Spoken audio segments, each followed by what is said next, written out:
27 сентября вступил в законную силу приговор в отношении жителя Республики Тува, осужденного за публичные призывы к осуществлению террористической деятельности, как установлено следственными органами УФСБ России по республике в рамках расследования уголовного дела. В 2015 году Сылдыс Оржик, обучаясь в Сибирском госуниверситете физической культуры и спорта города Омска, принял и стал исповедовать ислам, при этом попав под влияние радикальных исламистов.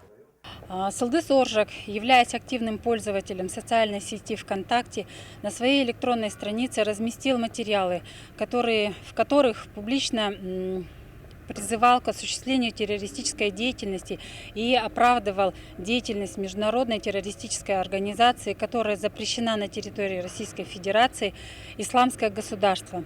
В Кызыле выездным заседанием Приволжского окружного военного суда Сылдыс Оржик был признан виновным в совершении преступления, предусмотренного частью 1 статьи 202 Уголовного кодекса Российской Федерации. То есть призывы к осуществлению террористической деятельности или оправдания терроризма. Ему назначено наказание в виде штрафа в размере 100 тысяч рублей. При назначении наказания суд учел, что ранее подсудимый к уголовной ответственности не привлекался, признал себя виновным, чистосердечно раскаялся в содеянном, положительно характеризуется по месту жительства и учебы.